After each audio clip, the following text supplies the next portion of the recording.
This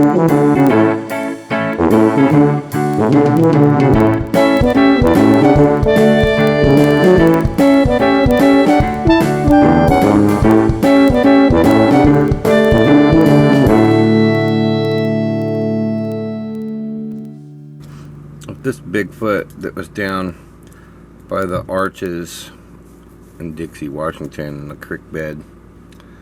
This is just one of several that I have to show you in this video that all come from the exact same area, and whether they are a family of Bigfoots or whether or not it's the same guy, I'm convinced two of them are not the same fellow.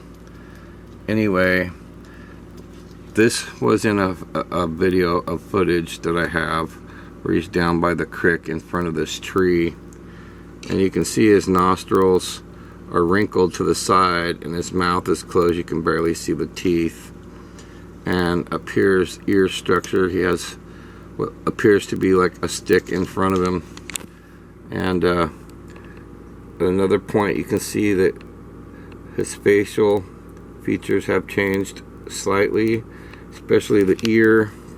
When combining the two together, you can see a little more of the ear. As I was panning to the left and moving to the left, he changed. But this is the one that really shows more. His mouth is open more than the other two videos. He's opened his mouth and the bottom teeth can be seen compared to before. So clearly he opened his mouth, and I think that people have to come to realize that these creatures have the ability to stand in front of a tree and blend into the tree as if they are part of that tree, and more often than not they're standing there watching us, observing us from a position we think, you know, hey, there's just a tree down there. They blend in with the color of their fur. They blend in to the tree types. Like this instance, it was a locust tree, and the shadow area that it was standing in, the locust tree itself in the shadow, allowed him to sit there in front of the locust tree and blend into the locust tree. Now you can tell it's not, in my opinion, it is not the locust tree. It's not the bark of the tree. That mouth clearly opens. He clearly opens that mouth, and the lower lip and the teeth can be seen. When looking close, you can see the whites of his eyes. At one point he's looking directly at me. At this point he seems to be looking a little to the left. So now, whether that's a coincidence, the movement, it's impossible in my book. You can see his lip here. His lower lip clearly has moved. And whatever it is that's over his shoulder here also has moved. And I often thought maybe that was some kind of squirrel or something else. I don't know. But this one definitely got my attention. The different facial features, the movement. Because if it was bark in the tree, then it would not have moved. The mouth would not have opened. And that's a given.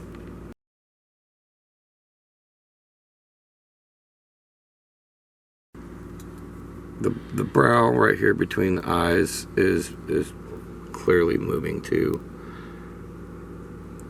The shape of it has moved. But the argument that this would be bark on the tree has to be lost with the opening of the mouth. You can see the teeth. You see he's got a gap between the teeth, and you can see the lower teeth here when his mouth is open wider than when his mouth is open wider over here. You can see the gap in the teeth there on that one. You can see the gap in the teeth there. But you can really see detail of the teeth as his mouth opens wider. And that to me is proof that was a creature standing down there by the tree. And Anyway.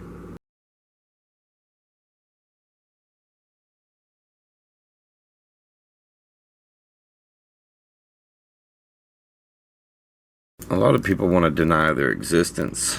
This is the same area. I'm standing in the same spot, and it was a couple months in difference.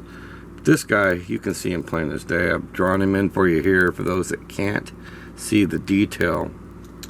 He was pointing his hand right here towards the other direction, and where he was pointing is where I've got my first Bigfoot, which I'm going to show you here in a second. This is the first one. You can clearly see that he was peeking around the tree at me and watching me. Now this guy here was down to my left. You can see the detail. I've drawn the detail in for you again there for those of you that can't see it. Now these are masters of cloaking and disguise. They can clearly hide.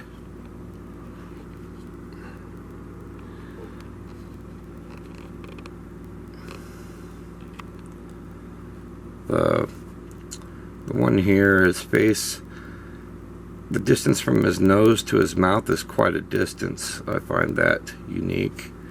He has choppy hair and big ears. He looks quite human. And this one here also has a human looking face with lots of facial hair. The eyes were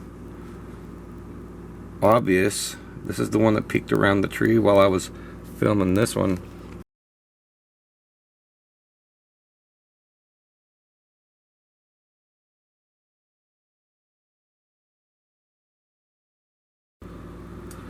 The one there that was standing behind the log, I've gone back and there was nothing there.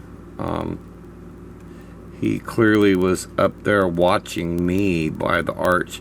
Now I'd stood under the arch to film this guy, and I caught all these that I've caught from that arch area, from standing by the arch, doing my arch experiments.